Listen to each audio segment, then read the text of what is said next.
Presta atenção nessa notícia, que isso aqui é seríssimo, tá? Isso aqui é realmente muito importante. Bandidos executam um delegado que comandou prisões de integrantes do PCC.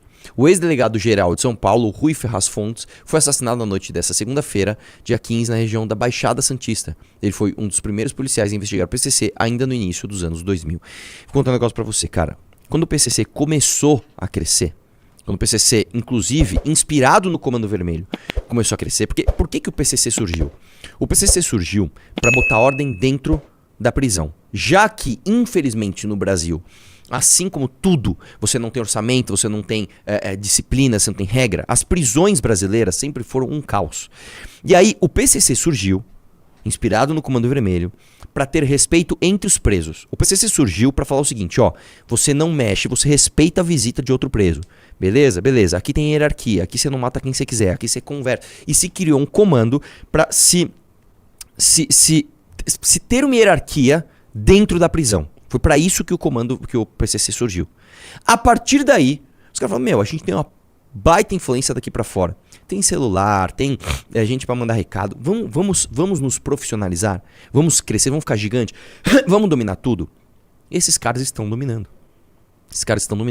Um dos primeiros homens no Brasil a mexer com eles, a entender e falar, isso aqui vai ficar gigante, foi o delegado Rui Ferraz Fontes.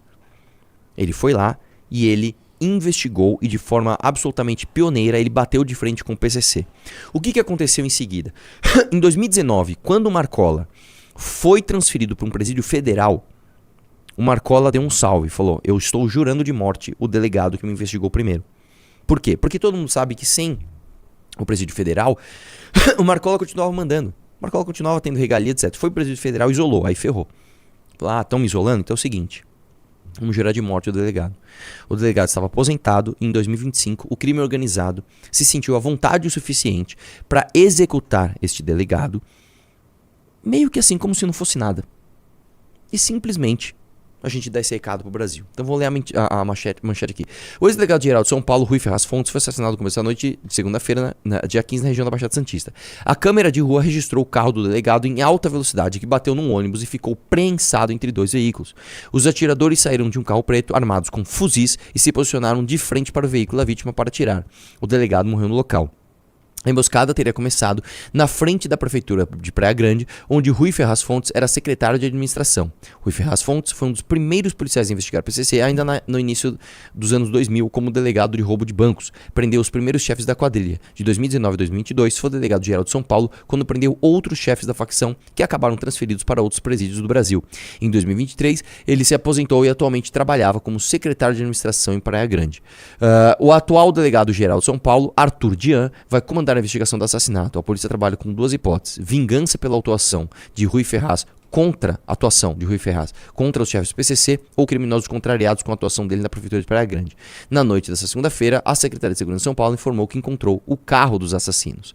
E eu vou dizer pra você uma coisa: pra mim, não tinha nem que investigar, tinha só que matar as pessoas que foram responsáveis por isso, e todo mundo sabe quem são. Todo mundo sabe. Fala, vai investigar, vai ver. Todo mundo sabe quem são os responsáveis. Pra mim, eu acho que eu tinha que fazer o seguinte. Olha, Marcola, é o seguinte, você deu um recado muito claro pro Brasil. Você é um cara muito poderoso e você não quer ficar nesse presídio federal. Então vamos transferir você. Vamos transferir você de volta, né? Põe ele no helicóptero, vamos transferir de volta. Olha, Marcola, a vista aqui. Ah, caiu! Puta merda, meu. Puta, a gente tava transferindo o Marcola, caiu. O cara caiu, mano. Puta, que tragédia, cara. Puta, caiu o Marcola.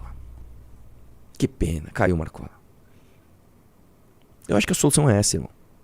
E a gente tem um país que faz o contrário. O presidente da República articula com ONGs ligadas ao PCC entrega de complexo habitacional. Entrega de programa habitacional. O atentado que executou o ex-delegado da Polícia Civil em Praia Grande segue movimentando apenas as forças, não apenas as forças, mas também os bastidores do crime organizado. No dia seguinte ao crime, a defesa de Marco Williams Erbas Camacho, o Marcola, apontado como chefe máximo do PCC, divulgou um manifesto público rechaçando qualquer ligação dele com a execução. No documento, a defesa afirma ser absolutamente inverossímil atribuir a Marcola qualquer participação no crime, uma vez que ele está preso desde 2019 em penitenciário federal de segurança máxima sob monitoramento integral. Para os advogados, a tentativa de vinculá-lo à morte de Rui Ferraz carece de fundamento lógico ou jurídico e serviria apenas para alimentar narrativas midiáticas distorcidas. O tom do manifesto, no entanto, Contrasta com o posicionamento da cúpula de segurança pública paulista, que trata o crime como um ato de vingança do PCC. Ele lutou muito contra a facção, disse o secretário executivo da pasta, Oswaldo Nico Gonçalves ao Metrópolis. Imagens das câmeras de segurança dos vídeos obtidos pela reportagem mostram o momento em que o carro dirigiu tarará. Aí tem toda essa parte, né? Pouco depois... Vamos ver o vídeo. Pouco depois, o veículo usado pelos executores foi localizado, incendiado. Prática comum de grupos de extermínio ligados ao crime organizado. Rui Ferraz, 64 anos, dedicou mais de 40 anos à Polícia Civil Paulista e ficou marcado pelo enfrentamento direto ao PCC desde os anos 2000. Em 2019, após a transferência de Marcola para o Sistema Penitenciário Federal, o delegado foi jurado de morte pela facção, segundo registros oficiais. Vamos ver o vídeo? Vamos ver o vídeo?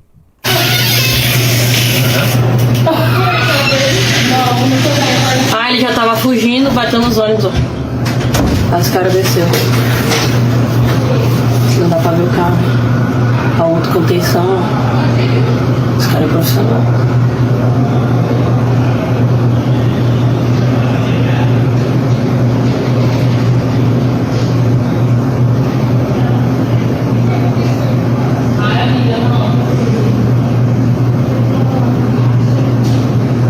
Parece um Hilux, né? É uma SW4. Os caras de SW4 descem, executam o cara, depois queimam o negócio. Ou seja, você concorda que é uma execução cara. Você concorda que é uma execução barata, né? Tipo, mata o ladrão de galinha ali. Você concorda que foi uma execução muito bem planejada, articulada e cara.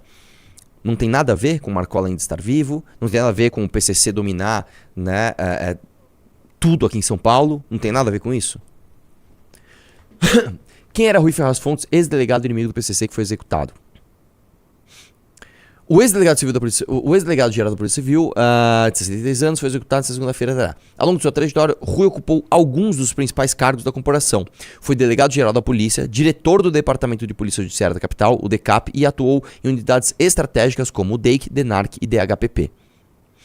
Rui ganhou notoriedade por enfrentar a facção criminosa, PCC, sendo considerado um dos principais inimigos da organização. Em 2006, ele foi responsável por indiciar toda a cúpula da facção, inclusive o Marcola, antes de os bandidos serem isolados na segunda penitenciária, na penitenciária 2 de Presidente Venceslau. Eu quero lembrar para vocês que em 2006 teve o fatídico salve geral aqui em São Paulo. Não sei se vocês lembram disso, vocês eram grandes o suficiente para lembrar. Eu lembro que eu estava na faculdade e falaram assim, não sai daqui porque tá tendo salve geral e você simplesmente não pode ir para casa.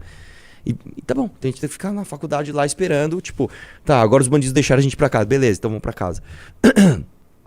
Formado em Direito pela Faculdade de São Bernardo do Campo, com pós-graduação em Direito Civil, ele também era especializado em Administração Pública. Participou de cursos internacionais como treinamento antidrogas e antiterrorismo na França e aperfeiçoamento de repressão ao narcotráfico no Canadá. Em janeiro de 2023, assumiu a Secretaria de Administração da Praia Grande, função que exercia até ser assassinado.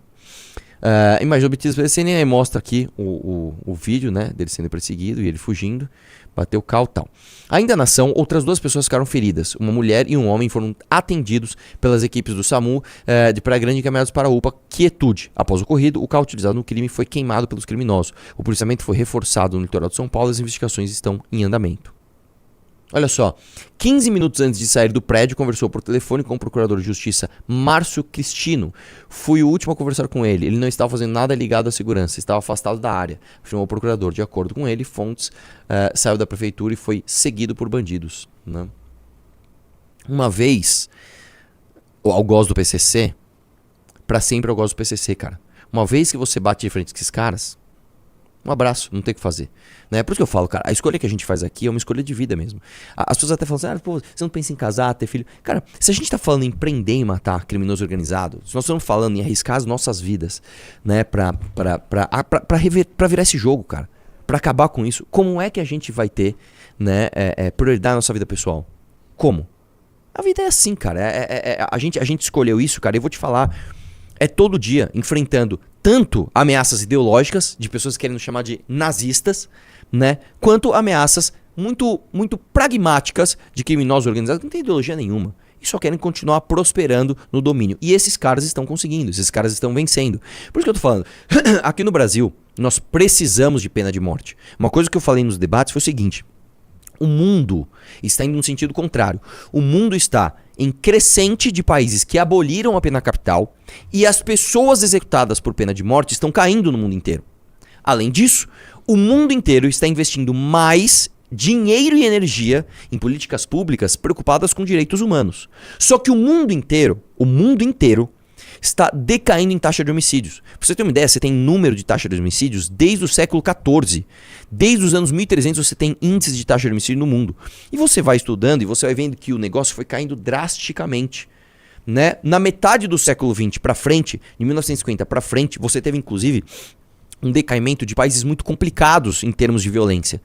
Países da África, países da América Latina, países em desenvolvimento. Você teve um decaimento do meio do século XX para frente dessas taxas de homicídio. A taxa de homicídio aceitável para um país é menos de 1. Menos de 1 a cada 100 mil habitantes.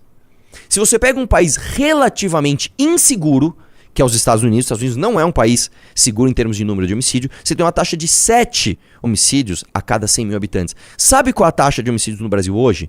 Mais de 20. Nós temos uma taxa de homicídios mais de 20 vezes maior do que um país aceitável e crescendo. O gráfico da taxa de homicídios no mundo é assim, ó. A taxa de homicídios no Brasil é assim, ó.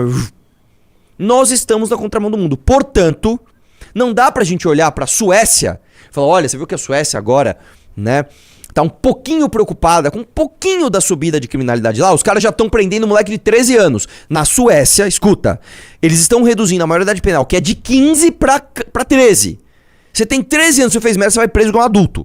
Falou? Aqui no Brasil, a maioridade penal é 18. Então você com 17 anos você comete crime, você vai pra FEBEM, você não vai preso. Tá? Você vai pra Fundação Casa. E a gente está com uma taxa de homicídio de mais de 20 por 100 mil habitantes e não estamos fazendo nada. Tem de ter pena de morte. Nós temos que pegar o nosso Código de Processo Penal e nosso Código Penal e rasgar. Tem que rasgar, fazer outro. O nosso processo a partir de hoje não vai ser em vistas de reintegrar o preso à sociedade. Não, esse cara aqui tem que ser ressocializado. Não. Ele perdeu o direito de ser ressocializado. Nós temos que ter um outro Código Penal cujo espírito é: nós vamos punir as pessoas. Para reduzir a criminalidade, para dar um senso de justiça moral de que as vítimas e os familiares das vítimas não precisam fazer justiçamento. Eu fui para os debates, cara, tem inúmeros estudos que mostram isso. Que não só de forma pragmática você reduz crime, como de forma orçamentária você é mais justo, uma vez que você tira o custo que esses presos vão ter na cadeia, né, que é sustentado pelos impostos das famílias das vítimas, como também de forma moral você dá um recado certo. A sociedade não pode aturar homicidas desse nível. É injusto que a família de alguém que teve alguém morto por conta de um celular pague imposto para que o Marcola tenha todo esse aparato de segurança para quando ele for por uma audiência. Está errado. O Marcola tem que cair do helicóptero. O Marcola tem que ir pro micro-ondas. O Marcola tem que morrer. Entendeu ou não? Ou é esse recado, prendeu, matou, ou esquece. Nós já estamos em guerra. Só não assume quem não quer. Beleza? Aproveitando que você falou do debate, tem um cara que debateu com você lá no sábado, que ele fez um vídeo pro YouTube falando sobre os debates. Qual deles? Deixa eu ver. Pera aí. O Charlie Barkley. Gostei desse moleque. Vocês querem ver isso, gente? Só que o vídeo tem 9 minutos. Você quer reagir? Vocês querem? Qualquer coisa a gente põe um Ou e-mail. não? Aliás, o Sargento Rhodes falou assim, Tamir disse que a conclusão do estudo era diferente, fez live ontem comentando as suas falas. Não. O Tamir errou nessa parte. Eu vou explicar pra você. Tem um estudo do Perry Chiquida, onde ele faz entrevistas com detentos em São Paulo, e ele mostra o seguinte. O freio mais eficiente para uma pessoa não cometer crime é o freio moral. Eu não cometo crime porque eu acho que é errado. A família é responsável por esse freio moral. Então, o freio moral faz com que você não cometa crime. Aí o que eu disse é, eu concordo com esse estudo. Eu levei o estudo. Eu tinha a frase escrita no meu material. Eu mostrei pro Tamir no meu material. Falei, Tamir, tá aqui, ó. O que tá escrito na conclusão do estudo? Tá aqui, ó. A partir do momento que você não tem o freio moral, e é o caso da esmagadora maioria dos criminosos, o próprio estudo do Perry Chiquida mostra que muitos criminosos no Brasil, e outros estudos também mostram, que são homens de 15 a 24 anos que não tiveram ou tiveram pouquíssimo contato com o pai, ou seja, eles não têm o freio moral. A decisão de cometer um crime passa a ser econômica.